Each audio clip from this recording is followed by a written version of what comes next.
عرفات کا دن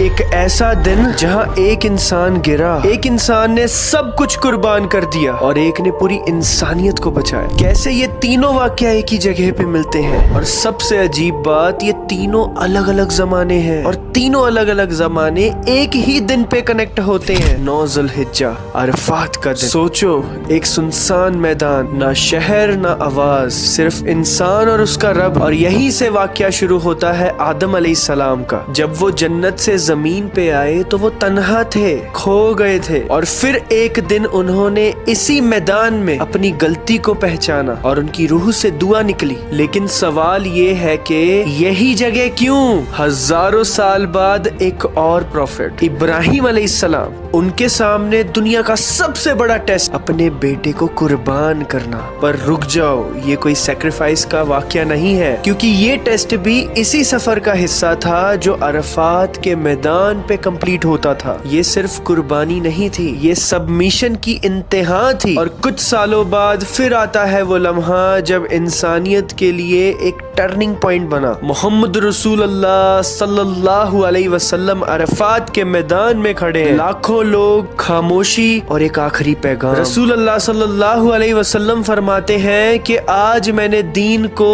تمہارے لیے مکمل کر دیا ہے۔ سمجھ رہے ہو اس کا مطلب؟ یہ کوئی سپیچ نہیں تھی، یہ کمپلیشن تھا۔ تو پھر ایک ہی دن، ایک ہی جگہ، 3 الگ الگ واقعہ کیوں؟ آدم علیہ السلام، انہوں نے اپنی غلطی کو پہچانا، پہچاننے کو ہی عرفات کہتے ہیں۔ عرفات کا مطلب عرفہ کا مطلب ہی پہچاننا ہوتا ہے، یعنی کہ ریئلائزیشن۔ ابراہیم علیہ السلام، انہوں نے اللہ کے سامنے اپنے آپ کو سبمٹ کیا، تقوی کی بہترین مثال پیش کی، سبمیشن۔ اور محمد رسول اللہ صلی اللہ علیہ وسلم، ہمارے پیارے آقا، ہمارے نبی، انہوں نے دین کو کمپلیٹ کیا، مکمل کیا، کمپلیشن۔ عرفات ایک جگہ نہیں ہے، اور حج کا ایک بہترین اور امپورٹنٹ رکن ہے۔ اس کے بنا حج کسی بھی انسان کا کمپلیٹ نہیں ہوتا۔ یہ ایک انسان کی پوری جرنی ہے، غلطی سے لے کے توبہ تک، ٹیسٹ سے لے کر تسلیم تک، اور پھر اس کے بعد کمپلیشن تک۔ اسی لیے ہمارے رسول پاک صلی اللہ علیہ وسلم نے کیا کہا؟